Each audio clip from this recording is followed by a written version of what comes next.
Bom, no mercado financeiro, né, nós costumamos ter um respeito muito grande pelo track record. Track record é os registros, né, de acerto que um investidor, que um trader de sucesso tem.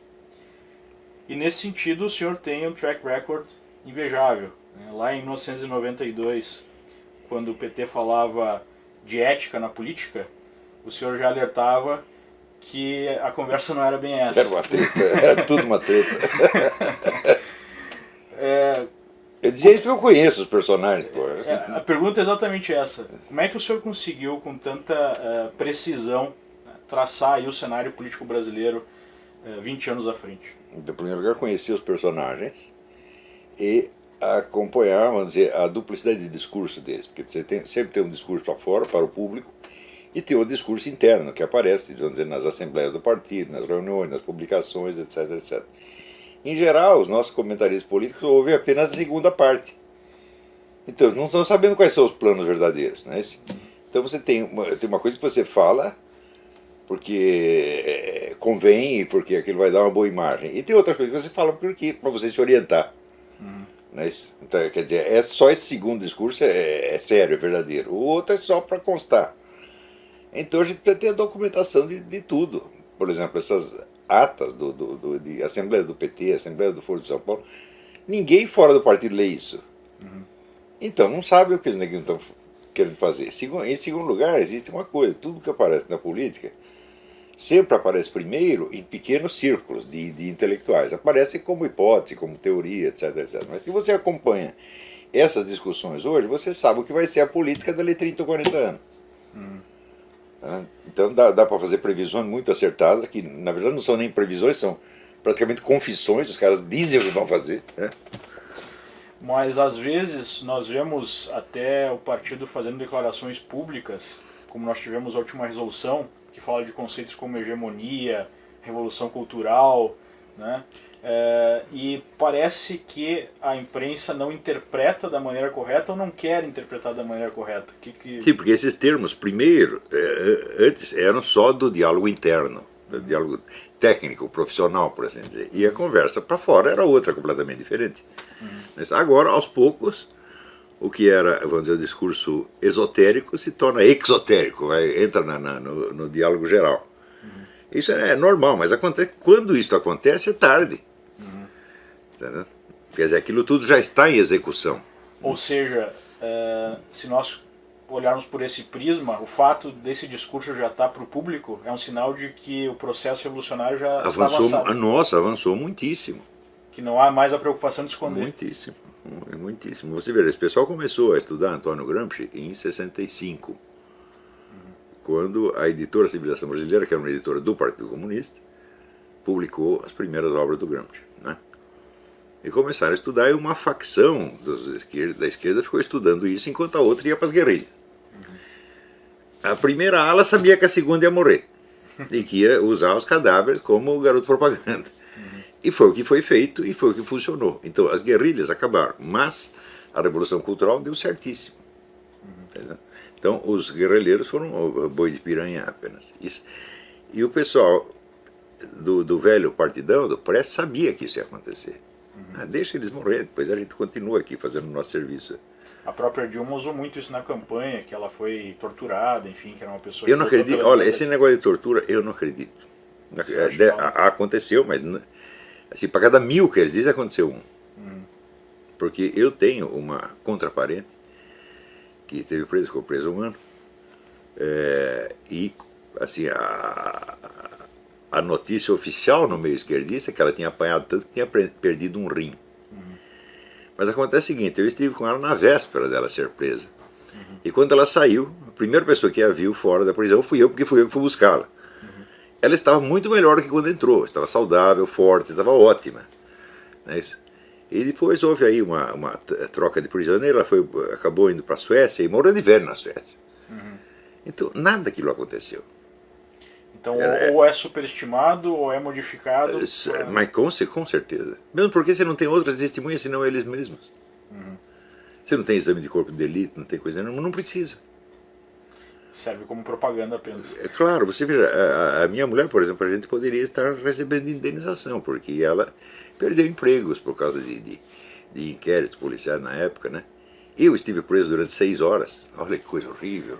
Ah, eu sou uma vítima da ditadura, fui preso durante 6 horas, um tenente japonês me fez umas perguntas e mandou para casa.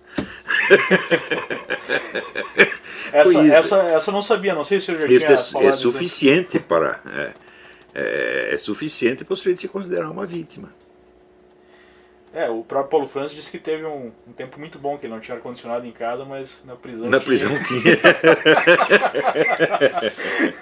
Que na época os escritores ficaram loucos com ele. Mas a gente observa essa situação toda de guerra cultural e parece que não há um preparo, especialmente dos jornalistas, entender, ou há uma má intenção mesmo. Alguns que entendem e fazem o jogo. O senhor acha que tem mais má intenção ou tem mesmo desconhecimento das informações? Você veja, a maior parte da população, mesmo as classes cultas, elas seguiam pelo que sai na mídia. Eles não vão ler literatura especializada, eles não vão ler atas de assembleias de partidos, eles não vão ler os documentos de fonte primária. Isso só profissionais estudiosos que fazem. Né? Então, e o que sai na mídia? Eu digo, bom, depende de quem faz a mídia. E acontece que a mídia no Brasil foi ocupada pelo pessoal do Partido Comunista já nos anos 60. Como é que eu sei disso? Bom, eu estava lá, eu vi. Né? Então, na época, o governo militar baixou uma lei que tornava obrigatória a sindicalização dos jornalistas. E quem empreendeu a campanha de sindicalização? O Partido Comunista. Como é que eu sei? Eu estava lá, eu participei disso. Eu sindicalizei gente, entrevistei pessoas, etc. etc. Então, na medida que você procurava os colegas, né, para sindicalizá-los, você já fazia o perfil ideológico deles. Isso quer dizer que em poucos anos o partido tinha ficha de todo mundo. E ele tinha, portanto, o controle da Bolsa de Empregos. Liberava. Olha, aqui liberou um lugar, uma vaga na rádio de Sorocaba. O partido mandava alguém lá, pô. É muito simples. E com isso eles dominaram redações inteiras. Mas nesse sentido, então, o próprio governo militar auxiliou o Partido Comunista? Muito, muito. Os milicos não entendiam do assunto, entendeu? Eles podiam entender de guerrilhas, operação militar, da parte política eles não entendiam, né? Tanto que, você vê, a primeira vez que alguém de fora do partido falou em Antônio Gramsci fui eu, com o livro de 1993, A Nova Era, a Revolução Cultural. A primeira reação que apareceu foi, no meio militar foi um artigo do general José Fábrega, que saiu num jornal militar 8 anos depois. Daí, passados mais 4 anos, quer dizer, 12, daí o general Sérgio Augusto Avelar Coutinho escreveu um livro sobre Gramsci. Depois outro livro, os 2 livros muito bons. Só que você veja, eu já estava atrasado em 93 quando eu falei, porque o negócio já vinha desde 30 anos antes. Então são 30 anos mais 12, 42. Então, eles têm uma dianteira histórica. Muito, nossa, uma dianteira. Porque você vê, no meio comunista, a ligação entre a atividade cotidiana, a militância, e os intelectuais é muito próxima. Tá certo? Não é como no restante da humanidade, onde o pessoal toca a sua vida prática e não quer nem saber o que os intelectuais estão discutindo. No meio comunista não é assim. Até porque tem que trabalhar, né? Claro, tem que trabalhar, tem que produzir, alguém tem que fazer alguma coisa, né? Então os comunistas têm uma facilidade muito grande de colocar em ação as ideias que vão aparecendo no meio intelectual. Entendeu? E, vamos dizer, no outro lado, em primeiro lugar, não existe um partido conservador, uma organização conservadora, não tem nada parecido. Né? É tudo na espontaneidade, no improviso. Né?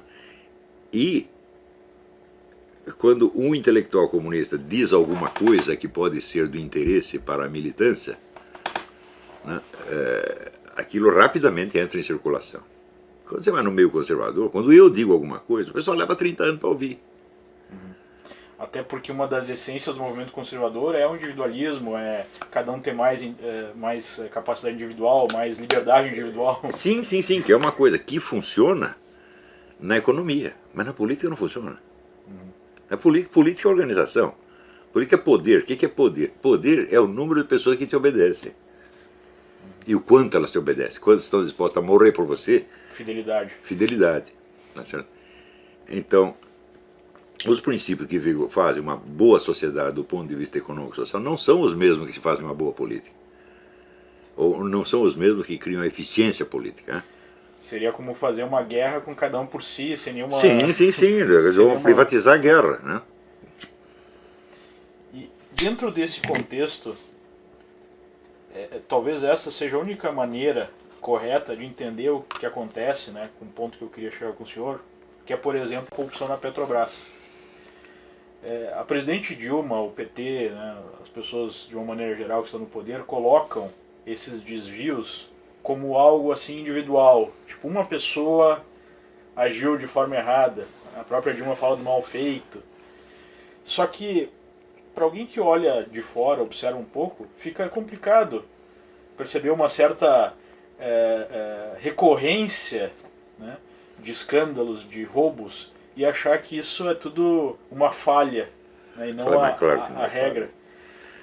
Então, isso aí é a mesma coisa que na história do comunismo, na história de 80 anos de comunismo. Então, tudo o que acontece de mal e que se comprova, em primeiro lugar, demora para comprovar. Né? Quando os comunistas cometem um crime, leva 30, 40 anos para chegar na mídia. Né? E, em segundo lugar, é tudo sempre explicado como se fossem desvios acidentais. Agora, você vê, o marxismo não é uma teoria que pretende explicar a história pelas suas leis estruturais? Então por que a história deles mesmo não é explicada por leis estruturais, mas é sempre explicada por curiosas coincidências? Ou por desvios. Ou por desvios acidentais. Isso não tem o menor sentido. Mas a noção do desvio acidental, ela funciona por um motivo muito simples. Aí eu preciso dar um pouco de explicação mais teórica. Vamos lá. Nós sabemos que a proposta de uma economia comunista, economia 100% estatizada, é impossível. A demonstração disso foi dada em 1921 pelo Ludwig von Mises. A objeção dele é simples, ele diz, olha, se você não tem mercado, as coisas não têm preço. Se não tem preço, não dá para fazer cálculo de preço. Se não dá para fazer cálculo de preço, não tem economia planificada. Acabou, ponto final. Teve o cara que era ministro da economia da Iugoslávia, Eduardo Cardelli, esperneou um pouquinho, mas no fim eles decidiram ficar quieto porque sabe que o cara disse é verdade. Não dá para fazer. Não dá para fazer isso aí. Né? Vai ter que fazer outro negócio e chamar de comunismo. Né? Então, isso quer dizer que a economia comunista sendo impossível, eles não vão realizá-la, mas eles vão realizar alguma outra coisa. O que é a outra coisa? Outra coisa é o fortalecimento político ilimitado do movimento comunista. Ele não precisa estatizar a economia para ele ser impotente, para ele ser onipotente. Entendeu? Basta ele estatizar tudo mais. A educação, a cultura, a moral, entendeu? As relações humanas, tudo. Eles controlam tudo. A economia, não, curiosamente, a coisa que eles menos controlam é a economia. Até porque não tem como. Não tem como. Então eles controlam o resto. Então agora o pessoal capitalista que só liga para a economia, ele diz, não, mas eles estão deixando a gente praticar o capitalismo aqui, então não é o comunismo. Eu digo, mas nunca existiu outro comunismo senão esse, você está entendendo? A ideia do comunismo universalmente estatizado é uma besteira. Não, hoje nós sabemos que na União Soviética, durante toda a história da União Soviética, incluindo o período stalinista, você tinha pelo menos 50% da economia privada. Era ilegal, mas o governo deixava, porque se fechasse a economia privada, acabava toda a economia. É como o mercado negro que está surgindo com muita força na Venezuela. Isso, exatamente. Quer dizer, legal ou ilegal, o capitalismo está lá. Não existe essa coisa de... é a situação natural. Mas é evidente. Só existe economia capitalista, não existe economia que não seja capitalista. Se você pensar, mas a economia feudal, eu falo, meu filho, naquele tempo o capital era a terra. O capital consistia de duas coisas, terra e armas. Isso era o capital. Então era uma economia capitalista feudal. Não existe, acabou o feudalismo, começou o capitalismo. Não, os primeiros capitalistas da Europa foram os senhores feudais, começaram com a indústria da construção civil. Simplesmente moveram o capital, um tipo de capital para outro tipo de capital.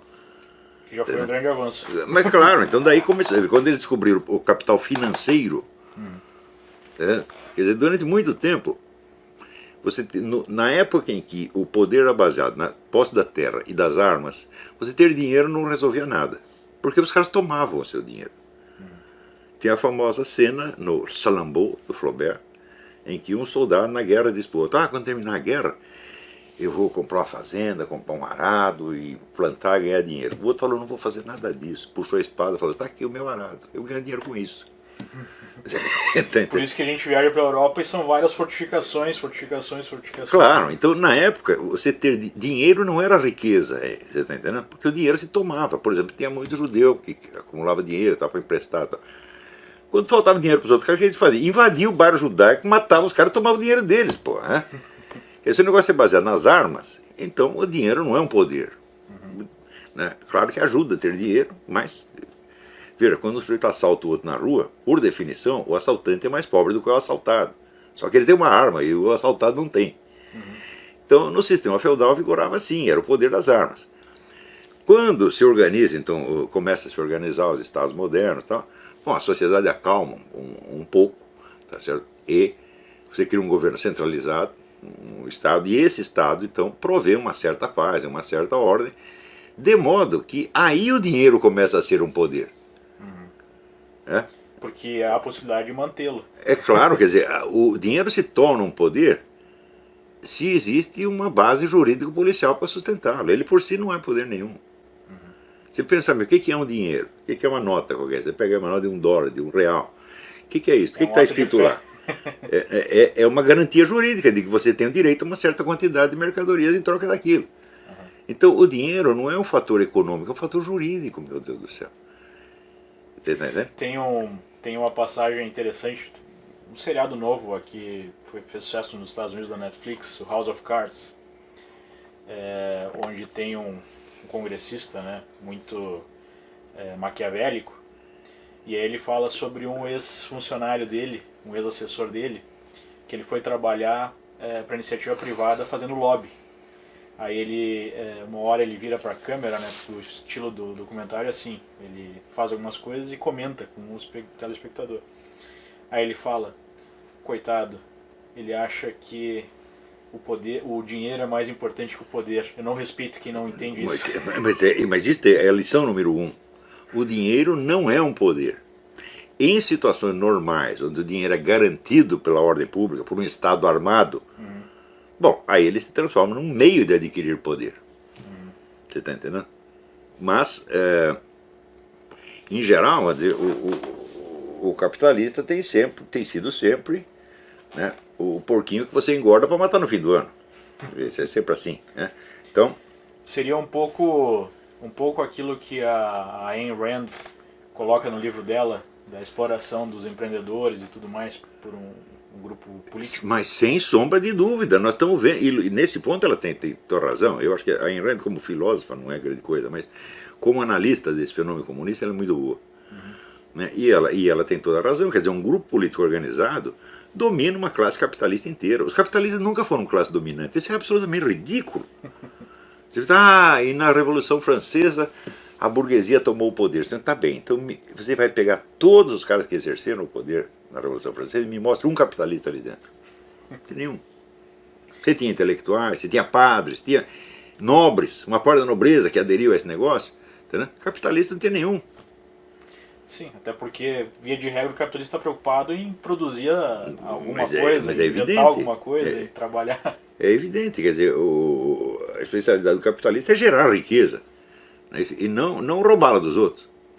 Exatamente essa era a pergunta que eu faria em relação à questão da evolução do PT no Brasil, porque pegou muita gente de surpresa quando Lula tomou posse lá em 2003, que ele não fez nada daquilo que se falava de quebrar contrato, de acabar com a propriedade privada diretamente, né, claro que ele não ia fazer isso, mas só imbecis pensam isso. Agora tem dois tipos de imbecis. Tem os imbecis da esquerda, que são jovens comunistas que acreditam que vão fazer a revolução à tapa, e você tem os imbecis da direita, que são capitalistas que morrem de medo dessas coisas. Você vê, um governante comunista, revolucionário, que assume o poder numa nação capitalista democrática, ele tem uma situação na qual ele precisa empreender uma ação dupla. Por um lado, ele precisa administrar as coisas como estão. Elas precisam continuar funcionando de algum modo. Por outro lado, ele tem de fomentar a transformação revolucionária. Essas duas coisas entram em conflito o tempo todo, mas ele tem que fazer as duas ao mesmo tempo. Isso é difícil, e essa era a situação do Lula, e é ainda a situação da Dilma. Em segundo lugar, você tem que entender o Brasil dentro do plano geral do Foro de São Paulo. O Foro de São Paulo tem uma estratégia para a América Latina inteira e não só para o Brasil. a função do Brasil não é virar comunista. É ao contrário, o Brasil vai ser o último país que vai virar comunista. Porque ele tem que gerar riqueza para fomentar o comunismo na Venezuela, no Chile, na Argentina, onde der. Você está entendendo? Então, quando o pessoal fala, não, o PT vai transformar o Brasil numa nova Cuba, né? Tem dois tipos de pessoas que dizem isso. Uns dizem com uma esperança, que maravilha, vai ser uma Cuba. Outros dizem com horror. Mas isso não é verdade. Tá certo? O PT não vai transformar o Brasil numa nova Cuba. Seria loucura se fizesse isso. Ele não pode afundar, matar a galinha dos ovos de ouro. Não pode fazer isso. É burrice, não vai fazer de jeito nenhum. Então você vai manter uma economia capitalista ao mesmo tempo onde você vai implantando um sistema socialista e tudo mais. A economia ela tem que ser deixada com uma certa liberdade, porque senão ela não funciona, senão ela estrangula. Então, você preserva uma certa liberdade para o investidor, para o empresariado, tá certo? Limitada, mas real. E você vai controlando tudo mais, você vai controlando mídia, educação, os princípios morais, controla a sociedade, a vida social inteira, menos a economia. E é o que estão fazendo no Brasil. Mas nesse caso, como é que a gente poderia imaginar a evolução dessa revolução? Bom, a evolução é a seguinte, as transformações, elas são planejadas, são lentas, e para as pessoas que só acompanham as coisas pela mídia, elas se tornam imperceptíveis. Porque a memória da mídia é 15 dias no máximo. Então você não consegue, as pessoas não conseguem fazer uma linha de comparação ao longo do tempo. Parece que não mudou muito, digamos assim. Parece que não mudou muito, porque o ser humano se acostuma a qualquer coisa. Durou mais de 3 meses, pronto, já virou uma eternidade. Já virou sempre a natureza das coisas, sempre foi assim. Então, por exemplo, o pessoal não se lembra do tempo em que você tinha uma mídia realmente conservadora. Onde você tinha entrechoque de ideias. Você, por exemplo, no Rio de Janeiro, você tinha a Tribuna da Imprensa, que era do Carlos Lacerda, você tinha a Última Hora, que era do Samuel Weiner. Os dois sempre brigando. Um liberal-democrata, outro comunista. Né? Hoje não tem mais isso. Isso foi desaparecendo. E se criou uma uniformidade.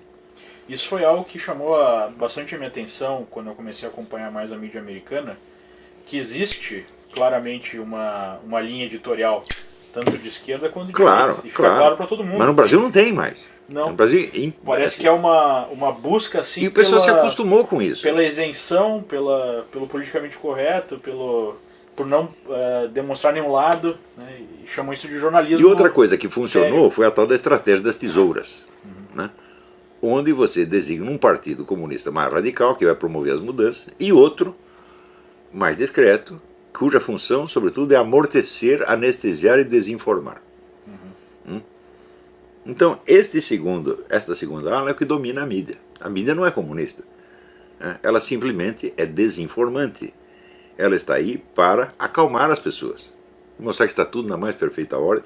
Enquanto vão acontecendo mudanças radicais, drásticas, profundas. Nesse sentido, então, a gente poderia dizer que seria mais ou menos o papel do PSDB? Sem dúvida, sem dúvida. Isso não quer dizer que todo mundo no PSDB esteja sabendo disso ou compactue com isso. Mas a linha geral é esta. Sobretudo o pessoal do Zé Serra. O Zé Serra é um desinformante. Né? Ele está aí para isto. Tá vendo? Então, ele é o anestésico do negócio. Só serve para isso. Agora... Por isso que a gente vê, por exemplo, num debate, eu lembro, como se fosse hoje, num debate que teve Lula e Serra, onde na segunda vez que ele se candidatou e concorreu com o Lula, parecia mais uma conversa de comadre do que um Claro, debate. Conversa em família. Né? E você vê, uma das medidas centrais dessa mudança foi proibir o debate ideológico. Você só pode discutir questões administrativas. Isso quer dizer que a ideologia fica intacta. E quanto mais poderosa ela se torna, mais ela se torna invisível. Então você está já sob um sistema de controle social comunista e o pessoal pensa que o comunismo acabou. Por quê? Porque não é discutido. E quando alguém resolve, como a gente está vendo agora, um renascimento, de certa forma, do movimento conservador... A consciência dessas coisas. Há uma gritaria absurda. É fascista, Sim, é nazista... porque eles contavam, absurdo. eles achavam que tinham dominado a situação completamente. Achavam que era um poder hegemônico. né? Eu digo, mas não eram tão hegemônicos assim. E eu sempre disse para eles, olha, tudo que eu estou dizendo, amanhã você vai ver a massa gritando isso na rua. Não adianta você tentar esconder. Eu vou falar para o pessoal da grande mídia, não briga comigo que você perde. Por quê? Porque eu estou dizendo que 2 mais 2 dá 4, você está dizendo que dá 5,5. Mais dia, menos dia vai dar 4. Pô, em algum momento as pessoas têm que... Em algum momento vão perceber, tá certo? Então, não adianta querer esconder. Mas eles achavam que tinham o controle total da situação. Agora, na verdade, qualquer oposição ideológica, a última palavra para designar é a conversa do ódio, né? O discurso do ódio. Sim, você veja, esse pessoal publica anúncios toda hora. Nós temos que matar o Lobão, nós temos que matar o fulano. Eles dizem isso o tempo todo. Eu vi, inclusive, um próprio funcionário público, né? Colocou no seu Facebook. Sim, e deu o endereço todo. Fizeram isso comigo uma vez no Rio de Janeiro. Deram meu endereço, ele está em tal lugar tantas horas, vamos lá matar. Eles faziam isso o tempo todo. Quando eu cheguei, o prédio, alguém da polícia tinha lido, o prédio estava cercado pela polícia, eu nem sabia. Né? Eles faziam isso o tempo todo e você dá uma reclamadinha e diz que você é o discurso de ódio. Esse pessoal é muito cínico, mas esse cinismo ele é natural na mentalidade revolucionária, porque ela é baseada na mentira. Né? Em primeiro lugar, vou dizer, é baseada na promessa do comunismo. O comunismo nunca existirá. Nunca, é impossível, mas existirá um poder comunista avassalador e tirânico que vai controlar tudo, menos a economia. Entendeu? Agora, tentando imaginar a evolução disso na prática no Brasil, até que ponto iria essas amarras na sociedade? Teria algum país que a gente poderia comparar? Ou o Brasil é um case único? Não, em matéria de controle social, controle da opinião pública, o Brasil é um prodígio. Porque conseguiu banir a opinião contrária 100%. Se você lê a mídia, por exemplo, dos anos 60 até 70, você tinha vários colunistas, formadores de opinião, conservadores, católicos. Você tinha o Gustavo Corsão, você tinha o Lenildo Tabosa Pessoa, tem um monte de gente. Esta opinião foi banida. E o que eles chamam de direita hoje é a própria ala da esquerda dos desinformantes, é a esquerda mais moderada. Isto é o máximo de direitismo que é admitido. E isto foi aceito no Brasil inteiro como se fosse a situação normal. A direita é o PSDB. É uma situação inteiramente anormal. Não é isso? O próprio S colocou, não me empurrem para a direita que eu não vou. Claro, você vê a alegria com que o Lula, nas 2 últimas eleições, ele celebrou o fato de que todos os candidatos eram de esquerda. E todo mundo achou normal. Embora ele diga que todos são de esquerda, o partido continua tratando a sua ala, vamos dizer, tucana, como se fosse a direita. Porque essa é a única direita admissível. Qualquer outra não seria. Qualquer outra é fascista, é nazista, está banida completamente. Quando foi banido? Isso foi banido ainda durante o regime militar. A esquerda dominava a mídia de tal maneira durante o regime militar que eles conseguiram tapar a boca de toda a direita já durante o regime militar. Isso que eu acho que é o mais paradoxal, que se a gente fala isso para 90% da... Eles não têm a menor ideia. Eles acham que é um absurdo, que na verdade durante a ditadura a esquerda foi destruída, né, e foi renascer depois com Lula. A esquerda militar foi destruída. A outra esquerda, a esquerda pacífica, foi protegida pelo governo. Né? A ideia do governo era dividir a esquerda. Então eles só combatiam a esquerda armada. A outra, eles davam dinheiro. Era a teoria da panela de pressão do Golbery. Sim, só que a panela de pressão, a válvula não era uma válvula, era um rombo.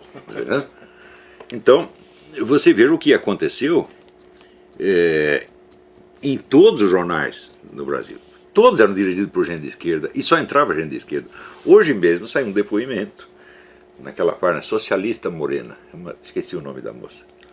Ela contando, vamos dizer, como quando ela entrou no jornalismo, ela foi vendo a infinidade de gente do movimento político dela, que era Libelu, Liberdade e Luta, que é uma facção trotskista, que estava lá dentro. Ele estava todo mundo. Agora, procura um católico conservador lá dentro. Não tem nenhum. Você está entendendo? Então, isso foi assim durante todo o período militar. Então, quando acabou, digamos assim... Eles tinham o controle completo da situação na mídia. E o pessoal que lê mídia... Tanto é que a própria Constituição de 88 é uma Constituição socialista. Sim, já foi feita para isso. Né?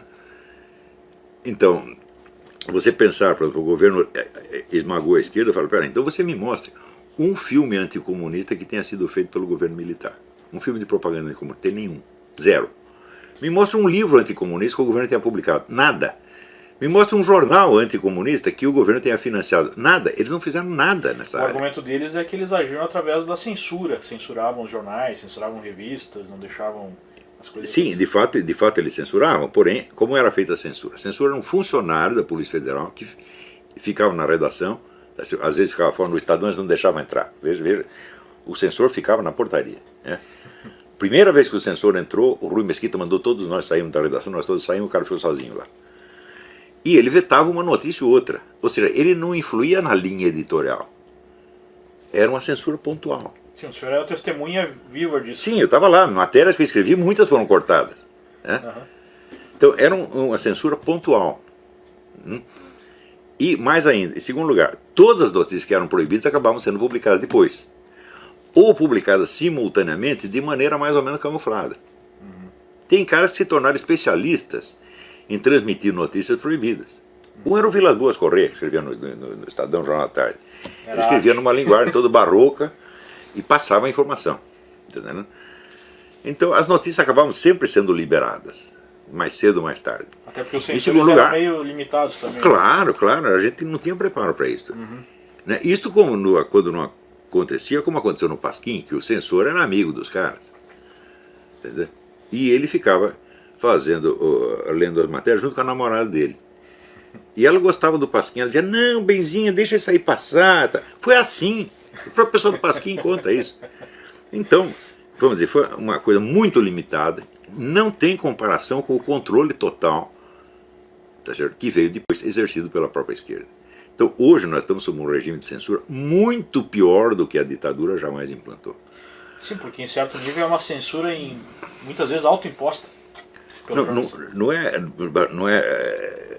Não é autoimposta, porque daí você está botando o jornal como se ele fosse uma vítima, ele tem medo, então ele se censura. Falando, não é isso.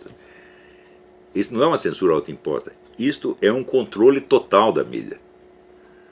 Está entendendo? Controle total, inclusive, do ponto de vista empregatício. Eles não deixam entrar quem não está na esquerda. Não entra ninguém. Se você for um conservador, você vai ter que disfarçar isso muito bem, para você arrumar um emprego na Folha, no Globo. Agora nós tivemos um certo renascimento, digamos assim, de um veículo, que é a Veja, que parece que está adotando uma postura mais conservadora.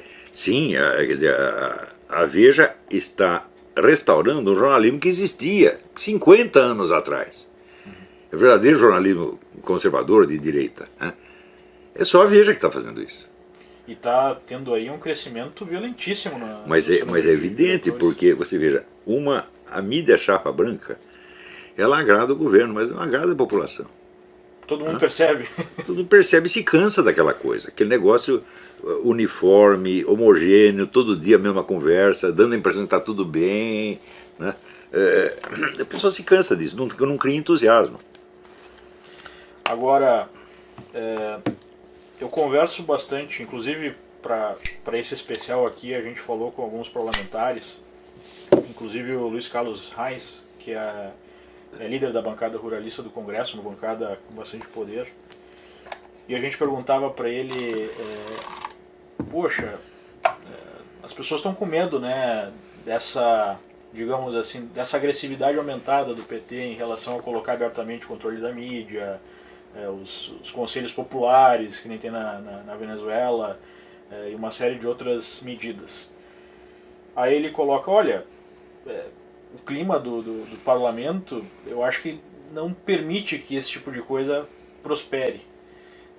Ele falando lá de dentro. Né? Como é que o senhor vê esse tipo de certa reação agora, uma posição um pouco mais forte contra essa intenção aí mais radical do PT de acelerar o processo, aparentemente?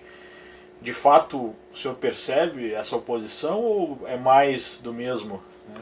Sim, não, isso realmente acontece. De uns anos para cá, você teve vários projetos mais revolucionários do PT que foram vetados. O projeto abortista, o negócio da política de gênero. Quer dizer, você tem um movimento, inclusive cristão, muito forte, que tem oferecido uma resistência efetiva a isso no Congresso. Porém, é importante o seguinte, este movimento, a inspiração dele é de ordem moral. Eles são contra aborto, são contra isso, a resistência pontual. Eles não estão disputando o poder com o PT. Então eles vencem esta proposta, vencem aquela outra proposta, fica todo contente. Então, às vezes vem me avisar, aqui conseguimos derrubar a proposta, tal. Eu falei, bem, sim, mas você derrubou o autor da proposta também, ou ele continua lá? E ele vai apresentar outra no dia seguinte, e vai te manter ocupado com isso. Então esse tipo de resistência é como aquele método lusitano de matar barata jogando naftalina na cabeça de cada uma. É um método pontual. Então, a gente não pode esquecer a sentença do Nietzsche. Só se vence aquilo que se substitui. Quer dizer, se você não tira os caras do poder por outras pessoas, eles continuam lá. E fazem aquele negócio. A proposta não passou de um jeito, passa de outro. E hoje você tem artifícios para você legislar passando ao largo do Congresso. Você faz por decreto administrativo, você faz por portaria ministerial, você faz de um jeito ou do outro. Então não adianta vencer propostas e ideias, tem que vencer pessoas e retirá-las do cenário. Pessoas que, aliás, nunca deveriam ter estado lá. Você quer pessoa mais obscena do que Lula e Dilma?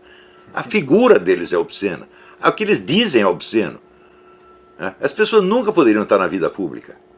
Tá certo? E, no entanto, eles vão abrindo espaço, e daqui a pouco você se acostuma com eles, viraram normais. Você acha que é normal um candidato presidencial, um presidente, dizer aquilo que o Lula disse? Tenho saudade do tempo que os meninos faziam sexo com cabritas no Nordeste. Você é capaz de imaginar um presidente americano, um primeiro-ministro inglês, o primeiro-ministro da Alemanha falar uma coisa dessa em público e continuar na política? Nem 2 minutos. Não, aqui em Nova York, o governador de Nova York, que era o ex-procurador, ele teve que renunciar porque ele saiu com uma prostituta. Pois é. Isso foi o... e acabou a carreira dele para sempre. Não, aqui o pessoal assim, é moralista e é exigente nessa coisa, até demais, eu acho que eles até exageram. Mas dizer uma coisa dessa, uma coisa monstruosa como essa, ou então dizer que ele se gabou de ter tentado estuprar um companheiro de cela, depois ele disse que eu não fiz nada, foi só brincadeira. Mas o cara que faz uma brincadeira desta não pode estar na vida pública. E ele já faz isso de propósito, para ir abrindo espaço e acostumando as pessoas com isso. De maneira que esta conduta obscena se torna o padrão. E aí tudo é aceitável. Tudo é aceitável, tudo o que eles fazem. E do outro lado, você reclamar não é aceitável. Sim, tanto é que na campanha ele foi pro palanque e disse que o Aécio Neves era nazista. E quando o Aécio simplesmente falou algumas verdades para Dilma, ele era um machista, um agressivo, não sabia lidar com mulher, enfim, não era um insensível. Foi mais ou menos isso que aconteceu. Insensível, que chamou Aécio Neves de insensível porque eu nunca fui candidato. Porque o que eu teria feito com ela, assim, meu Deus do céu. E ela merece, quer dizer, essa mulher merece ser humilhada em público, porque é mentirosa demais. Chegou num momento que parecia uma mentira compulsiva, assim, era uma mentira por segundo, digamos assim. Agora, qual é a função? Ela chegou a dizer lá na entrevista do G20 que esse era a primeira vez na história que o Brasil fazia uma investigação de um crime. No dia seguinte, nós temos apenas 5% de desempregados e 25% da população está no fome zero. Fala, como é possível? Se só 5% estão desempregados, o que estão fazendo os outros 25% no fome zero? E o auxílio-desemprego também batendo recorde. Pois é. Então, quer dizer... Mas me parece, Olavo, que observando assim a situação política do Brasil, parece que a gente vive um impasse. Porque a ideia que se percebe, assim, a percepção que a gente tem do que está acontecendo, é que aparentemente o PT achava que a revolução estava mais avançada do que de fato estava. E ao mesmo tempo não há uma força conservadora consolidada. Não há. Há uma resistência popular. Para fazer a contraposição e ocupar esse espaço. E aí, como é que fica isso? Este é o problema. Esse é o problema. O que isso gera? Já não existe um movimento conservador organizado, não existe um partido conservador. O que você tem é a resistência espontânea da massa. Agora, é muita resistência. Esse é que é o problema. Porque se eles dominam mídia, eu digo, peraí, os jornais no Brasil, quanto que eles vendem? A Folha de São Paulo vende hoje o mesmo número de exemplares que vendeu nos anos 50 do século passado. É que hoje tem internet, né? Sim, mas os outros também têm internet. Né? Então, na internet a Folha não vai conseguir concorrer com a internet inteira, você está entendendo? Não. Então tudo que a Folha esconde, o resto conta. Então não adianta. Então, Esses órgãos de mídia foram passados para trás e eles são instrumentos efetivos de controle social numa pequena faixa da sociedade. Mas a maioria não é atingido por isso. Hoje, Olavo, provavelmente o senhor tem uma audiência maior do que a Folha na internet. Mas sem sombra de dúvida, sem sombra de dúvida. Tem mais leitor do que a Folha inteira. Né? E se você soma o Lobão, o Reinaldo Azevedo... Tá com 15 milhões de visitantes únicos. Pronto, acabou. A Folha não pode com isso. Tá entendendo? Então, o governo usou esses órgãos e os controlou e ainda criou essa militância paga. São, acho que, sei lá, 100 mil pessoas recebendo o salário de R$7.500 por mês para falar mentira. A militância paga. Isso é uma vergonha, né? Que é a mesma que vai para a rua, só paga. Claro, claro. Mas isso não afeta a maioria da população. Mas aí, nesse impasse, como é que fica a situação, né? Fica uma revolução pela metade... Alguém tem que ter a coragem de representar o povo. Representar a maioria do eleitorado. Porque antes tinha assim, você tinha um eleitorado conservador que só elegia candidato de esquerda. Por quê? Porque só havia candidatos de esquerda, meu Deus do céu. Não tem uma representação da direita. Isso é uma situação anormal. E é por isso que eu digo que o sistema de controle social que o PT implantou, ele é muito bom. Ele só não contou com uma coisa. A maioria da população não lê jornal. Você entendeu? Tanto, acho que falhou uma boa parte da revolução, que eles nem colocaram, na maioria das campanhas, inclusive da própria Dilma, o símbolo do partido. Tipo, aparecia eventualmente uma estrelinha lá e PT quase nunca. Sim. Né? Então, a única questão que eu vejo, assim, porque como eu estou sempre muito em contato com a questão econômica, é que esse impasse político, porque é basicamente o que a gente concorda que existe, cria uma situação, pelo menos transitória, muito negativa. Porque parece que não há um norte. Mas a ideia era o seguinte, a ideia deles era, se houver uma oposição conservadora, nós vamos concentrá-la no PSDB. E puxar essa força política, puxar esse eleitorado para o PSDB, que é inofensivo. O Aécio Neves fez isso. Ele era isso, ele atraiu todo mundo. O pessoal, quando você não tem oposição, você se apega a qualquer coisa que pareça com ela. E você diviniza aquilo. Ele falou contra a corrupção do PT, então é um santo. O Joaquim Barbosa. Teve uma pesquisa qualitativa, não lembro de qual instituto, 2/3 dos votos do Aécio eram anti-PT, não era um voto para o Aécio. Claro, mas faz muito tempo o pessoal está votando anti-PT. Mas não tem o povo não tem representantes efetivos. Então, alguém tem que se levantar e dizer, não, peraí, aqui nós somos conservadores, cristãos, e ponto final. Se você não gosta, esse problema é seu. Entendeu? Quem aparecer com um discurso realmente conservador vai ganhar todas as eleições no Brasil. Todas, porque o povo é conservador. Tem pesquisa atrás de pesquisa que mostra que o povo não está gostando, sobretudo desse programa cultural do PT. Sim. Apareceu aí um candidato na eleição, que era o pastor Everaldo, mas era um conservador de poucos meses, aparentemente, né? Não tinha um discurso assim coeso conservador. Não, esse pessoal é muito amador, muito amador. Você vê, o Marco Feliciano, ele está estudando. Ele cresceu muito nos últimos tempos. Começou a entender as coisas, mas começou a entender depois de apanhar. Porque antes vinha com esse discurso amadorista, quer dizer, não tem a menor ideia de estratégia gramsciana, de ocupação de espaços, nada, não sabe, então, ele não sabe onde está, então leva a pancada e nem sabe de onde veio. Entendeu? Agora que começou a aparecer isso no Congresso, eu estava vendo uma audiência pública, o deputado, que agora é senador Caiado, colocando um vídeo lá numa comissão sobre o Foro de São Paulo e sobre a Venezuela. Claro. Agora, quanto tempo que eu estou falando disso? O Zé Carlos Graça Wagner cantou a bola em 1993, quer dizer, quando o Foro de São Paulo tinha 3 anos de existência. Ele deu uma entrevista aqui nos Estados Unidos, no Miami Herald, contando tudo a respeito. Ele pagou caro por isso. Encheram o cara de processo, e no fim o escritório da advocacia dele só tinha um cliente, que era ele mesmo. Então ele perdeu tudo que tinha, foi pro buraco e morreu, digo, do coração. Bom, ele, enquanto estava vivo, me passou uma parte da documentação sobre o Foro de São Paulo. E quando eu comecei a escrever, já estava muito atrasado, você está entendendo? E o pessoal está mais atrasado ainda. Então as coisas que estão acontecendo no Brasil hoje, elas estão descritas nos meus artigos de 10, 15 anos atrás. Por exemplo, tem um artigo que chama Assunto Encerrado. onde numa das vitórias do PT, eu digo, vocês tiram o cavalo da chuva, o PT não veio para se revezar no poder com partidos concorrentes. Ele veio para mudar estruturalmente o sistema e transformar o sistema numa imagem do próprio PT. Ele vai se consolidar, ele não vai querer sair do poder jamais. E ele tem meios de fazer isso. Então esqueçam. Né? Se querem fazer oposição, então tem que seguir uma linha completamente diferente. Você não pode ficar só nessa coisa de má administração e corrupção. Você tem que fazer oposição ideológica, tem que dar nome aos bois. Porque senão vai substituindo alguns e... É evidente, é evidente. Ela está matando barata com naftalina, jogando naftalina na cabeça de cada uma. Mas exatamente nesse momento, né, de inconsistência política, porque o próprio deputado ele falou isso, olha, na última eleição, na vitória da Dilma, não existia clima para a oposição. O próprio deputado falou isso. E agora há clima para a oposição. Enfim, quem criou? Eu sozinho fiz essa coisa, e mais 2 ou 3 que também entraram na conversa atrasado.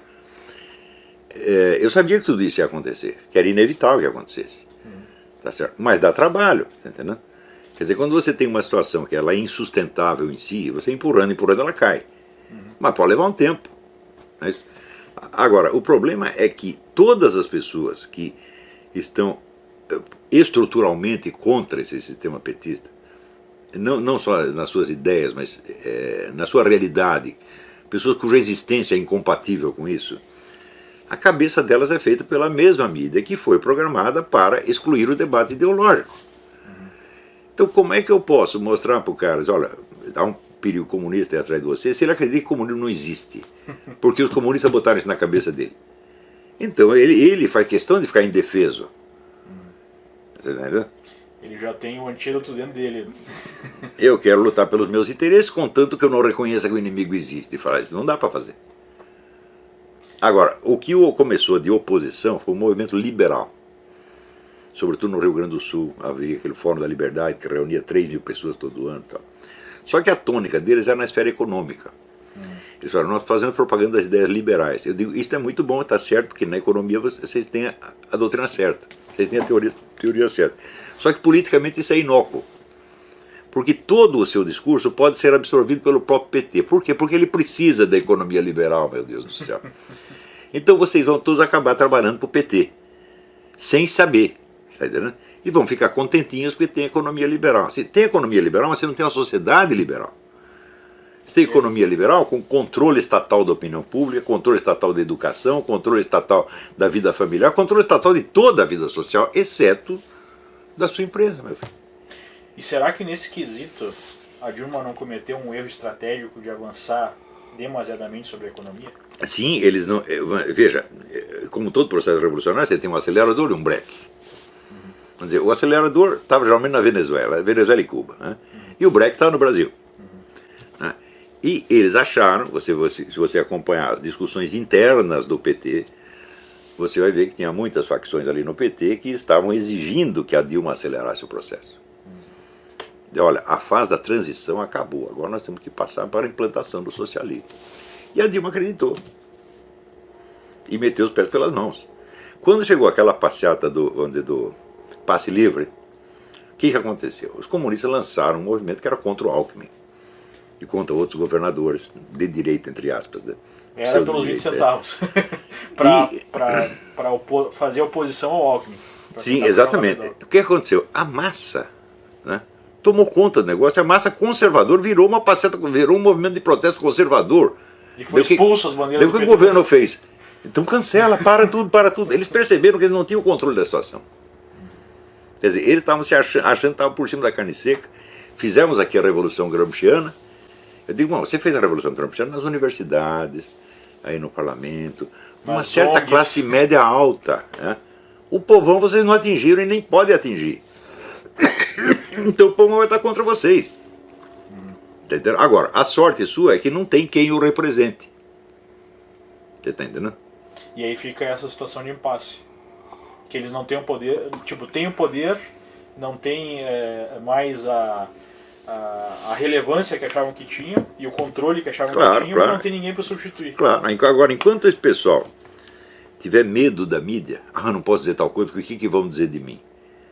eles vão estar impotentes, porque a mídia vai falar de você de qualquer maneira. É igual até que eu estava falando com o Lobão ontem.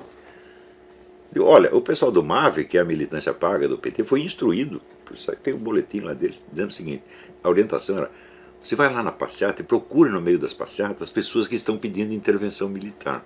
E mostra essas pessoas como se elas fossem o líder do movimento. A mídia inteira obedeceu essa instrução. Ora, quando você vai ver, menos de 5% ali estava pedindo intervenção militar. Tinha 3, 4 casos. Os 8 líderes do movimento, eu participei da conversa com eles. Todos combinaram, não, nós estamos contra a intervenção militar, não queremos isso. Todos falaram isso. Agora, sempre tem um outro lá no meio que vai gritar isso. Em Brasília tem um amigo meu, o Miguel Najib, ele disse, olha, eu estava lá na passeata, veio um sujeito para mim e falou, você pode segurar essa ponta do cartaz para mim? Eu disse, pois não, segurei. Quando eu fui ver, estava pedindo intervenção militar. E eu fiquei lá que idiota. E aí já tinha alguém para tirar foto. E claro, veio alguém para tirar foto. Então, mas é que foi todo tão, o noticiário foi tão assim, claro, porque vários veículos, até mesmo o Estadão, colocando assim, tipo, se olhava lá uma foto da Paulista, metade da Paulista ocupada, tinha umas 30, 40 mil pessoas ali, e os caras, tem 1000 pessoas aqui.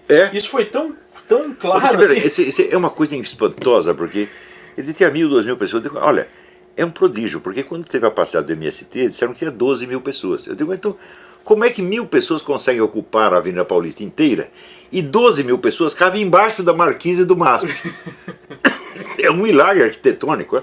Mas é que é uma questão assim que começa a aparecer aquele livro de 1984. Claro. Aquela mentira tão escrachada que começa a dar um curto-circuito no cérebro. Tipo, mas é o que aconteceu. Poxa, como é que eu vejo uma foto, eu estampo uma foto com a metade da Paulista cheia, que colocam lá que tinha 1000 ou 2000 pessoas.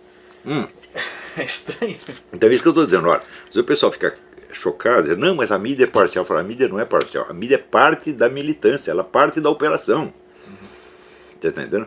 Não é um observador, um terceiro elemento que está tomando partido. Fala, não, ele está no partido. Tá entendendo? E é importante entender, as instruções do MAV são obedecidas por toda a mídia. Tá entendendo? Então, eles não vão sair fazendo propaganda comunista, eles só vão esconder o que não interessa. Então existe de fato na imprensa não só aqueles idiotas úteis, vamos colocar assim. Existem pessoas que estão lá recebendo ordens específicas. Mas é claro que tem, é claro que tem. Você lê esse depoimento dessa menina socialista morena e você vai ver a infinidade de gente de esquerda que foi propositadamente contratada para lotar a Folha, você está entendendo? Eles dominam a Folha, assim como dominam o Globo. Por isso que eles ficaram tão loucos quando o Reinaldo foi assinar uma coluna, uma simples coluna. Claro. Não, eles não aceitam ninguém, não pode ter uma opinião contra. Agora, hoje em dia tem umas meia dúzia. Tem lá o Reinaldo, tem o Pondé, tem o Figueito, né? E começou a crescer muito, tipo, a gente olha na lista dos livros mais vendidos, tem um bando de livro ali. É claro, seu próprio livro, claro. Escuta, a população não quer saber de ouvir o mesmo discurso oficial sempre. Ela quer saber alguma coisa que esteja realmente acontecendo. Quer dizer, o jornalismo tem que ser uma coisa vibrante, tem que ter interesse, não pode ser a mesma pataquada oficial toda semana. O pessoal se cansa disso, agora já cansou. Tá entendendo? Mas, ainda nesse sentido aí de tentar identificar o caminho, né, pela frente, a pergunta seria, existiu agora esse escândalo, talvez o maior do mundo, de corrupção. E obviamente que algumas medidas vão ter que ser tomadas. E se fala até na possibilidade de um impeachment da Dilma. Um eventual impeachment da Dilma é possível, na sua opinião? E caso eu acho que é possível, e é até possível que o próprio pessoal do PT esteja pensando em entregar a cabeça da Dilma para ver se acalma a população. E salva o restante. Salva sobretudo a imagem do Lula. Não é isso? É possível, mas o impeachment da Dilma não resolve absolutamente nada. Porque não se trata disso, trata-se de ter uma perspectiva de poder. Trata-se de substituir essa turma de esquerda, não é só o PT, é todo o esquema esquerdista, é todo o esquema do Foro de São Paulo. Que estão ocupando todos os meios. Todo o espaço possível. Tá entendendo? Mas nós não faremos. Se as pessoas continuarem com inibição de falar de comunismo, você não pode sequer dar o nome do inimigo, não pode nem falar o nome dele. Então você está completamente impotente. Já é o domínio total. Claro, é domínio total. Mas, nesse sentido, talvez não seria, pelo andar da carruagem, não seria até mais interessante para o PT que o próprio Oeste tivesse ganho num determinado nível? Porque eu vejo o seguinte, a gente tem no Brasil, especialmente a parte do Brasil que produz São Paulo ali, né, as partes mais desenvolvidas, região sul, sudeste, parte centro-oeste, que se engajaram pela primeira vez, depois de muito tempo, numa campanha para mais anti-PT do que qualquer outra coisa. E agora tiveram esse desejo, digamos assim, não alcançado. Né? Não seria interessante para eles o Aécio ganhar? Por quê? Porque eles precisam da ocupação do aparelho estatal. Eles encheram de gente em todo o funcionalismo público. E evidentemente o Aécio ia querer encher de outras pessoas lá. Né? E isso ia ser um negócio muito traumático, ia ser uma perda de tempo enorme. Ia atrasar muito o processo.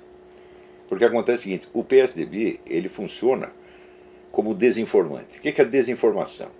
Desinformação só funciona quando ela é veiculada por alguém de confiança da vítima. E você lê uma coisa num jornal comunista, você sabe o que a comunista está dizendo. Mas se você lê a mesma coisa no jornal que os comunistas chamam de conservador, embora não seja, você já acredita um pouco mais. Sim, porque é um opositor. É um opositor. Então a função do PSDB é só a função de desinformação. O PSDB não tem militância organizada.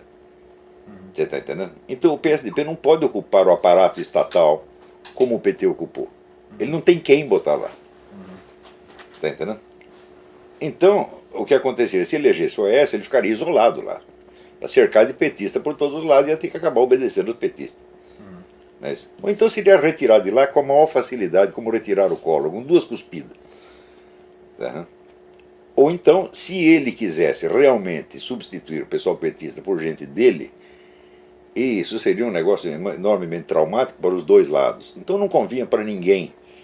Não convinha nem para o próprio Aécio ser eleito. Tá entendendo? Então, o que eles fizeram? Forçaram, chamaram essa empresa Smartmatic e forjaram aí um resultado. O senhor acredita então que a eleição foi... Não acredito, não, tenho certeza absoluta. Por quê? Não precisa ter havido fraudes aqui e ali. Apuração secreta é fraude. Está entendendo? Porque se você não tem meio de verificar os votos, pronto, acabou. Quer dizer, a proposta não é proposta indecente. O sujeito chega para você e diz: olha, nós vamos ter aqui um plano de matar a sua mãezinha. Que tal? Precisa haver alguma falha no plano? Não, o plano em si é monstruoso. Então aqui nós vamos fazer uma eleição e ninguém vai poder verificar os votos. Só nós. Essa é a proposta indecente. E ela já foi realizada. Pior, chamaram essa Smartmatic, é uma empresa já acusada de fraude em 1000 lugares. É a empresa que aqui nos Estados Unidos, inclusive, né? Aqui nos Estados Unidos, é claro. Então, forjou a vitória do Hugo Chávez e ela existe para isto. Sim, a do Hugo Chávez foi roubada claramente porque o primeiro resultado que apareceu na TV dava mais de 100%. Aquele claro, foi muito mal feito. Não, claro, foi mal feito, mas no Brasil foi bem feito. E eles fizeram um negócio que não dá para você auditar as máquinas depois. Então, por assim dizer, é o crime perfeito. Sim, porque agora o PSDB recebeu os números, mas os números que a Justiça entregou... Claro, você pode fazer as contas, ele faz as contas tudo de novo, mas a fraude não está nas contas, está nas máquinas, meu Deus do céu. E não dá para rastrear mais. Então tinha que anular essa eleição. Isso certo, iria anular essa eleição e fazer outra. O que um conhecido meu no PT falou é que eles deixaram o resultado para ser anunciado quase no final, porque eles imaginavam que por conta das urnas lá do Nordeste serem as últimas a serem avaliadas, ia acontecer exatamente o que aconteceu, do tipo o Aécio começar na frente e mais para o final a Dilma ultrapassar, e se isso tivesse acontecendo em tempo real, se as pessoas estivessem observando, isso ia gerar uma revolta, porque ia ficar mais evidente, digamos, segundo ele, ele defende que não houve fraude, mas que eles quiseram esconder porque ia criar a ideia mais forte de fraude. Discutir se houve fraude é uma questão bizantina, puramente acadêmica. A apuração secreta ela é fraude em si.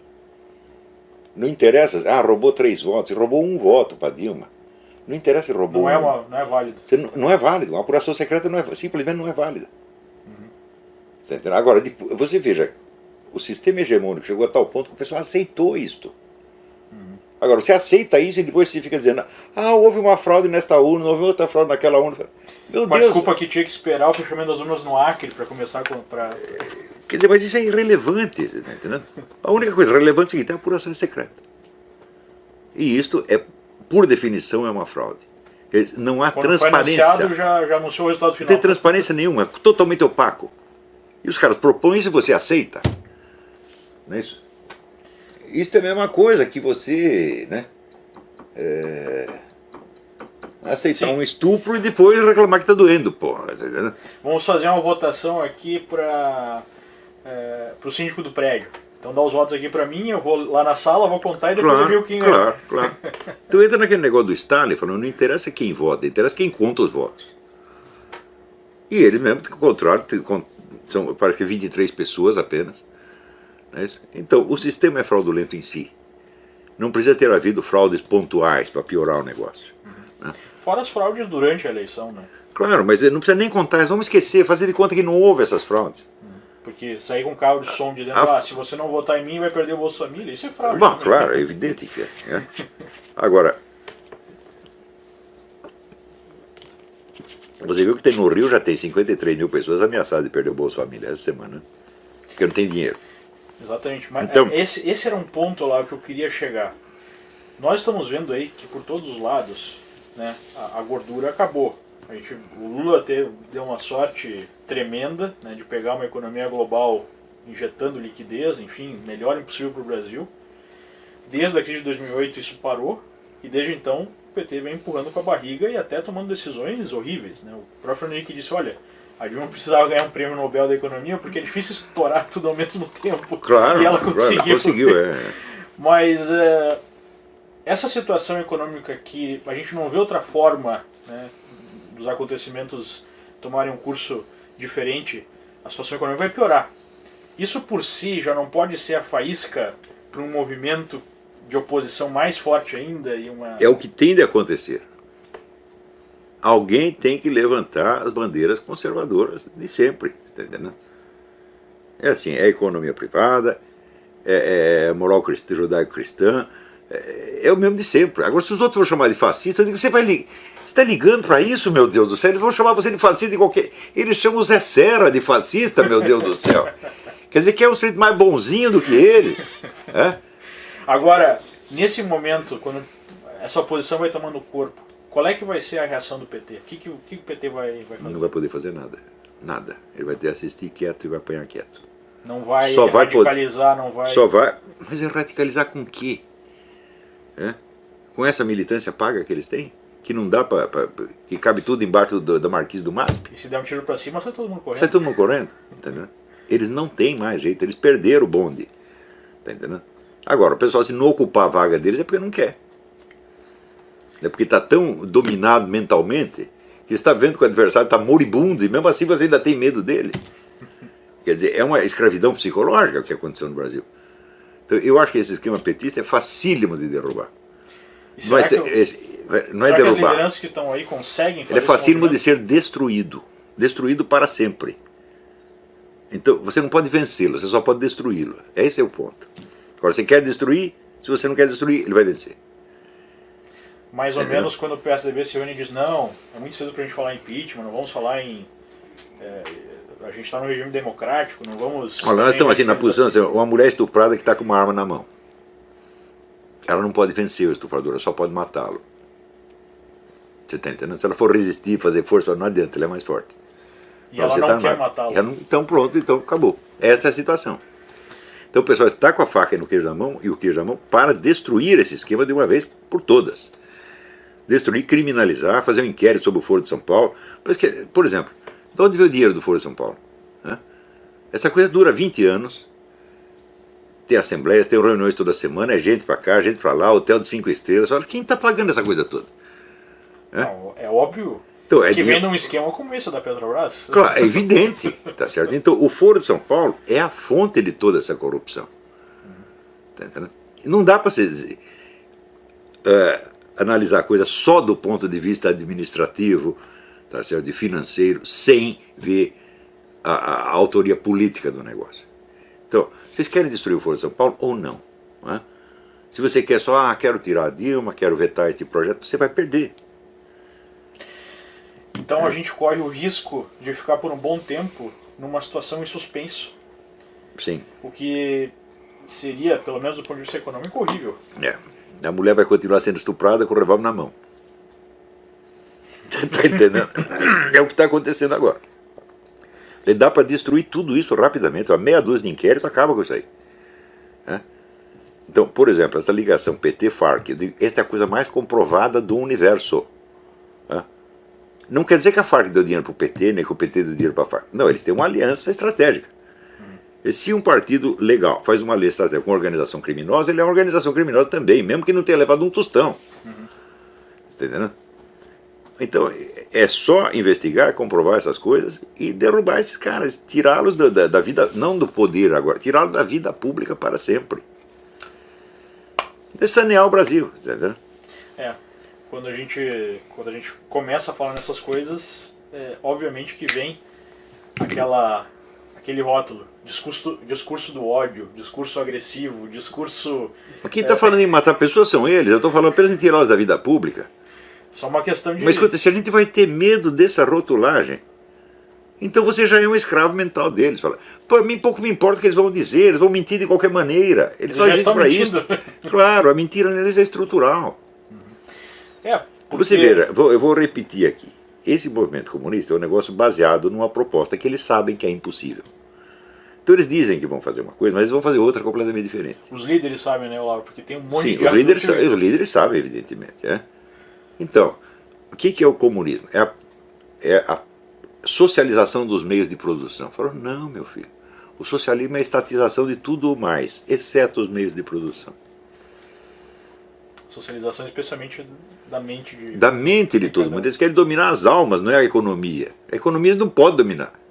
Então se vai dominar a economia, ele estrangula. Acaba a economia, acaba o dinheiro. E vai à falência como a União Soviética foi. Ninguém quer que isso aconteça. Que o Gorbachev percebeu um pouco tarde demais fazer um movimento e não conseguiu. Sim. Você vê, o comunismo não era reformável. Ele ou acaba com isto, ou não faz nada, ou deixa como está. Eu digo, do mesmo modo, o sistema político brasileiro, ele não é reformável. O PT não pode ser vencido, ele só pode ser destruído. Ele e o Foro de São Paulo inteiro. Não dá para tocar no PT sem tocar no Foro de São Paulo.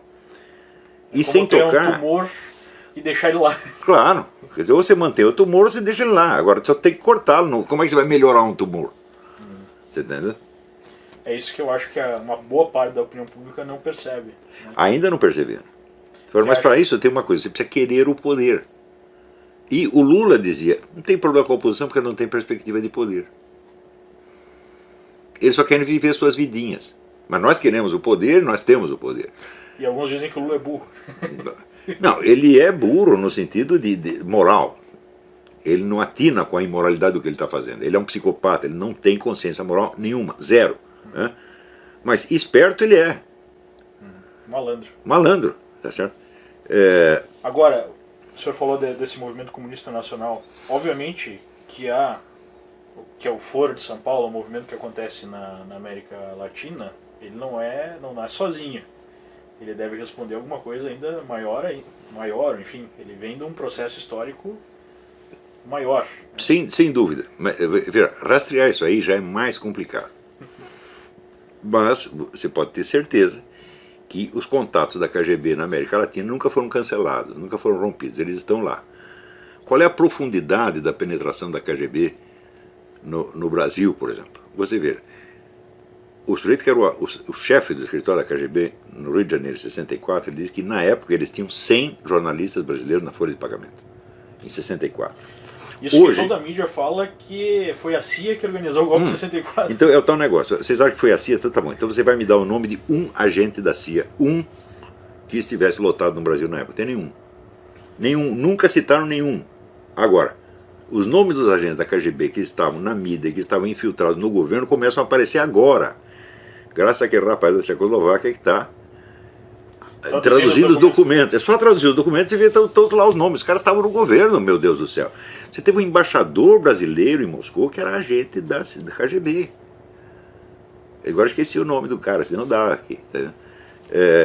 Depois a gente pode recuperar aí. Então, agentes da KGB eles estavam superlotando o governo Goulart. Tanto é que teve um documentário que foi lançado 2 anos atrás para tentar provar a influência americana no golpe. E aí eles mostram que seria a prova, são algumas transcrições, algumas fitas, gravações da Casa Branca falando Sim. entre o embaixador brasileiro. E ali mostra que eles estavam meio de longe na Mas situação. é claro, dizendo, não, eu olha, mesmo escrevi sobre isso. O embaixador Lincoln agora telefona, presidente Johnson, os militares estão aqui na rua, nós precisamos fazer alguma coisa. Daí o presidente Johnson diz, faça o que for necessário fazer. E eles mostram isso como uma prova que os Estados Unidos estavam É ao contrário, mas veja, a mente revolucionária funciona ao contrário, meu Deus do céu. A prova do crime é usada como prova de inocência, a prova de inocência é usada como prova do crime. Assim, é normal para eles pensar assim. E veja, por que isso funciona? Isso funciona porque o ouvinte pensa assim, pera, acho que eu não estou entendendo direito, então o burro sou eu. Então eles devem ter razão. A ideia é dar um curto-circuito mesmo. Dá um curto-circuito mesmo. Então, a pessoa para fazer isso precisa ser de uma crueldade mental ilimitada. E é o que esses caras são. Eles são intrinsecamente pessoas assassinas, visceralmente assassinos. Matar pessoas para eles é normal. A normalidade com que eles falam em matar o tempo todo, eles vão matar o sujeito e daí dizem que o cara está com um discurso de ódio. Meu Deus do céu. A própria Che Guevara, numa Assembleia das Nações Unidas, falou que estavam fuzilando e continuariam fuzilando. Claro, e que todo militante tinha que virar uma máquina de ódio. Né? Então, é aquele negócio, xingue-os do que você é, acuse-os do que você faz. E tem gente que ainda liga para isto. Não quer ser xingado por eles. Mas que medinho. Aí eu lembro do negócio do Aristóteles, a palavra cão não morde. Você pode me chamar do que você quiser, isso não vai mudar nada na hora das coisas. Porque se você me chamar de alguma coisa, eu vou chamar você de coisa muito pior, você está entendendo? Só que eu vou dizer a verdade, entendeu? Você me chama filho disso, filho daquilo, eu digo, tá bom, eu chamo você também, só que eu mostro a foto da sua mãe no bordel, você tá entendendo? E é fácil de mostrar, né? É fácil de mostrar. Eu chamo a atenção para essa questão internacional, porque aparentemente com o Brasil ficando nesse stand-by, digamos assim, político, nesse impasse, a nossa economia vai depender muito da economia global. Eu acho que se a economia global melhorar, o Brasil vai melhorar, se a economia global piorar, o Brasil vai piorar. Né? Aparentemente a gente vai sofrer, ou já sofre uma grande influência. E nós vemos aí no mundo uma situação altamente complexa. Né?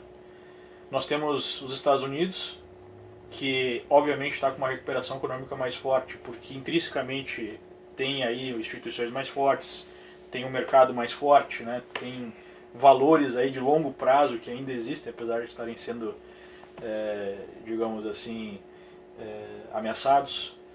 A gente tem a Europa que está muito mal, não consegue sair de uma situação de estagnação econômica. A gente tem a China, que está desacelerando